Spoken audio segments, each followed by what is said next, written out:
What's up, guys? Good morning. Yeah, it's still morning. It's late morning.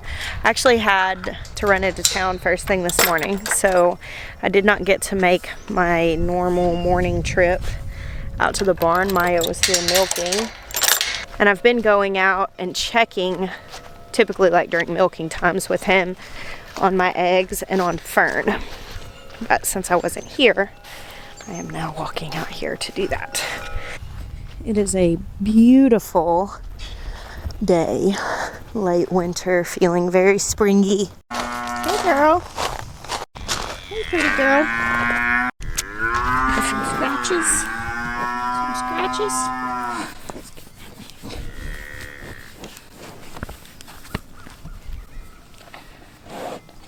No. Alright, I came in the milking stall because when I start petting on her, she doesn't want me to talk to my camera. She wants me to keep petting on her. She's due in just a couple of weeks, and she's definitely like showing a lot, but you know, she doesn't look like super close or anything. Being a first timer, you know, Freya actually ended up calving like several days before her due date. I don't know if Fern's gonna end up doing that or not. Helen was after her due date, so that's the extent of my calving experience. It's just the two. I'm just gonna keep an eye on her. It'll probably be fine. You know, Delmer was born to Freya. We weren't even out here. We came out the morning before Thanksgiving and he was walking around. So probably it'll be fine, but I do like to be aware. Because a lot of times if something does go wrong, just being aware makes all the difference. So now and turn the eggs. Everything looks really good in here. It is sitting at 99.5 now. I was told that I probably need to get another thermometer to put in here just to make sure that this internal one is correct. So I've actually got one ordered to put in here, and hopefully it's fine until then. And then we're maintaining about between 50 and 60% humidity, but so far so good. It's not been long enough to candle. So when you're hatching in an incubator at like 7 to 9 days, you want to candle the eggs, which is where you take a bright light and you shine it into the egg, like just front on the end, which kind of illuminates the inside of the egg, and you can see if there's development. Now, those are all Moran's eggs, which are really dark, and they're actually very difficult to candle. And actually, in my experience, they have a little lower hatch rate as well. They're a little more difficult to hatch. But I'm gonna try. I'm gonna do that in like probably another 4 days or something like that. You do want to candle them though, because if you have any eggs that maybe had like hairline cracks, or you know, something was wrong and they spoil, they can start to rot in the heat of the incubator. Very rotten eggs can explode, and having an explosion of a rotten egg in your incubator, it's happened to me before.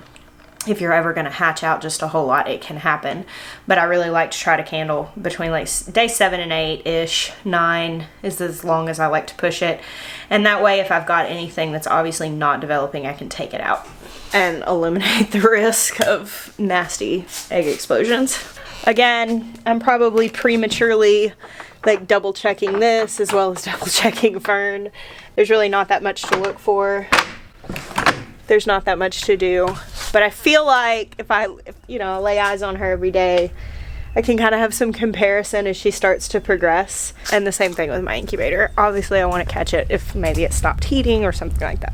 So far, so good though. I looked out yesterday and it was super sunny and nice, and I just saw all of the cows were lying out in the grass, the horses were rolling around, and everybody looked so happy.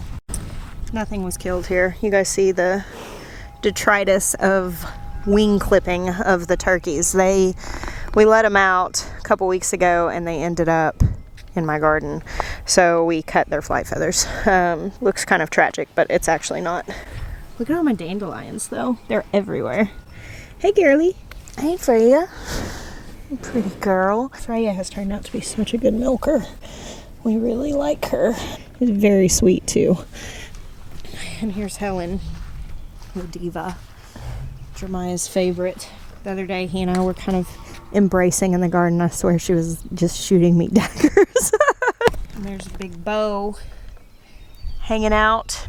Freya has started to cycle again after having Delmer, and we're not quite ready to breed her back yet, but when she is in heat, Bo just hangs out right there at the fence. Trying to get those digits, that's what it is. All right, guess what? Happy birthday, little guys. We have seedlings in the greenhouse, which makes me extremely happy. They're still popping up. These are my Wild Boar Farms varieties that were from my favorites pack that I did with Brad. And over here are some seeds that Will actually started, and I saw there's an alyssum, a mizuna. So I think that's mizuna's a mustard, I believe. Yeah, these will be popping up, a lot of these soon. He started these right after I started those other ones. Not enough time for this stuff to come up yet, but I gotta look anyway, just for good measure. So the greenhouse hasn't actually been fully sealed up. There were some spaces up along the top where the eaves overhung and it was open, which I didn't have anything in here, so it didn't really matter. But I told Maya the other day, I came in and I was like, hey, just a reminder, the greenhouse isn't holding heat overnight. It warms up a lot in the day. I was like, and now there's actually stuff in it. So he and Wes have been working on sealing those up the last couple of days because it is going to freeze tomorrow night. It's going to be below freezing, which with those sealed, it should be completely fine. I am going to, for good measure, run a little space heater in here. I don't think it's out here yet. I think it's sitting in the house. It's the one that's usually in my bathroom because we don't keep our house warm really in the winter. I live with all hot-natured males, and I'm the only one that's ever cold, so I just layer up so that they don't have to be burning up.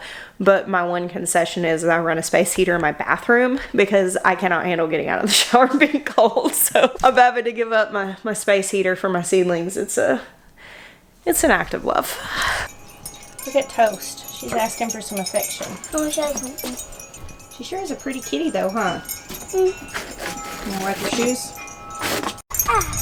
Oh, you doing some moves over there?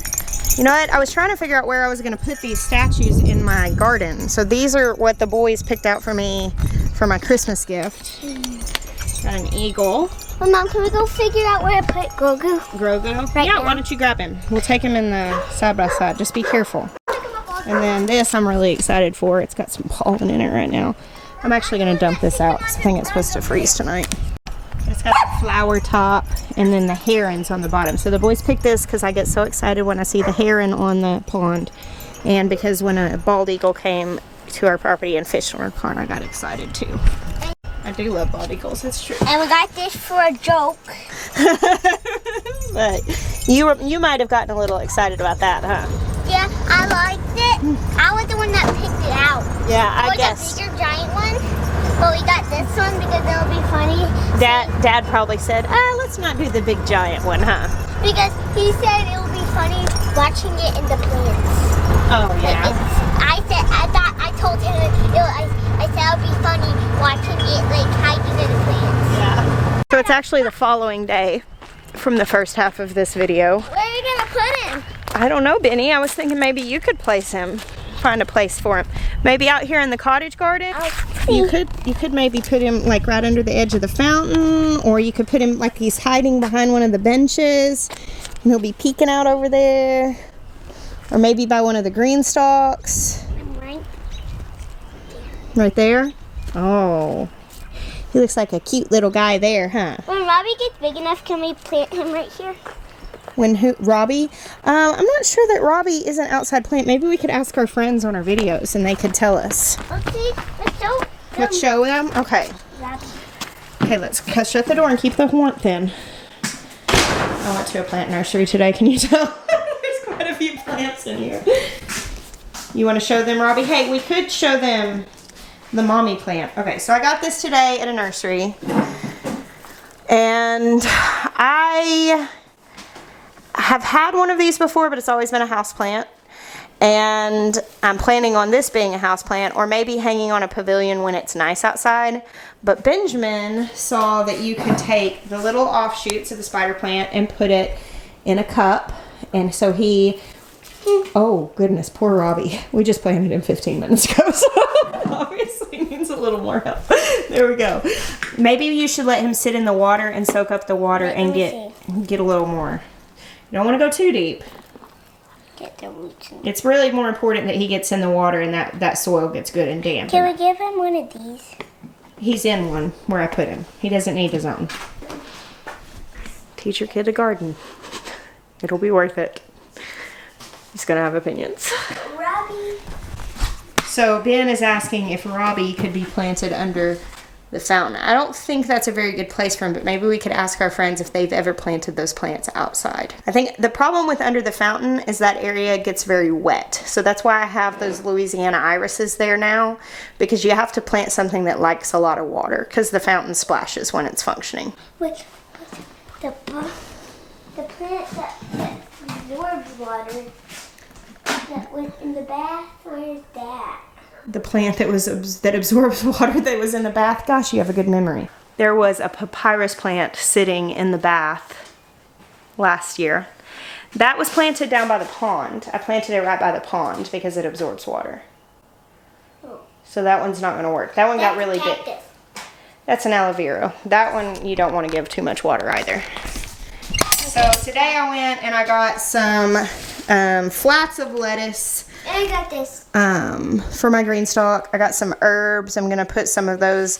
I got a few more cabbages. Because I didn't have my greenhouse functional before now, I wasn't able to start any like cold weather stuff out here. I would have started that around like in December.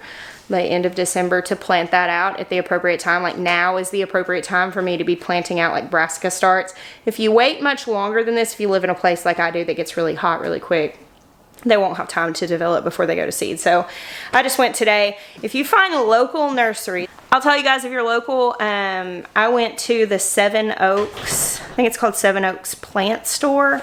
It's in Columbia. I went there today and that's where I got some plants. But if you will find a local nursery, that is where you buy flats of starts, like brassicas or lettuce, and I'll tell you why. So at a local nursery, a whole flat of starts is like, this was $19, okay? So I have 8 4-packs in this, and I did 2 4-packs of cabbages here, and then I got some lettuces, and the lettuces are gonna go in my green stalks, the cabbages are gonna go in my raised beds. Now, I don't intend to lose any of these, so I'm doing my math based on pretty like solid success with everything.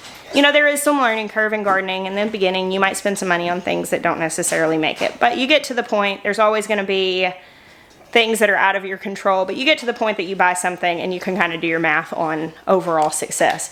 So if I get 8 heads of cabbage from this, and then filling up one of my leaf green stalks, I got some more lettuces also to fill up like a whole leaf green stalk. I'm figuring right now, 1 cabbage in the grocery store, considering mine is organically grown, so 1 organic cabbage in the grocery store at this point is like $5 or $6. And then for the little blister packs of salad greens, organically grown, is like $6 at least, sometimes more than that, depending on what store you go in. I'll tell you in just a minute. So I bought $19 worth of plants. Obviously, this could have been exponentially cheaper had I started them from seed. I just wasn't in a place to do it. And that is easily going to turn into $19 worth of food just with the salad greens very quickly because of how fast they grow in the green stalks. But then the cabbages are going to turn that tray into profit, like multiplied by a lot. You were asking what this is. So these are blueberry plants. So I got 3 that are the jewel variety, and they're self-fertilizing. And I think this one was self-fertilizing also. Yeah, and this is actually self-fruitful also. So I got those jewel blueberries because of my sister Jewel. And I called her and I said, hey, I brought blueberry plants named after you. This is a fig tree, which I already have multiple fig trees, but I've never heard of this variety before, and I got really excited, and I just bought it impulsively. I don't even know where I'm going to put it. This is the gardener's problem in spring. The jumbo Italian fig, deciduous fruiting fig, producing tennis ball size purple green fruits with purple flesh. The fig has a sweet, juicy quality, by far the largest fruiting fig known. The tree grows to 12 to 15 feet where winters are mild. Plant in full sun, give good drainage and consistent water, especially when the fruit is forming. What do you think about that? It says rare. Where? Rare. Well, Mommy, can I help find where it goes? Yeah, I was actually thinking we may plant it out in the front yard. Oh, hey, Maya. Of the house where we're staying now, which will one day be a guest house. And we'll have to protect it a lot now because it's so small. But it could get really big there, and it would have its own space and be like basically a front yard tree that'll shade the house. Because 15 feet's pretty tall. What do you think? And Hey, baby. I have a Feels pretty question. Yeah, the space heater is definitely working. Right?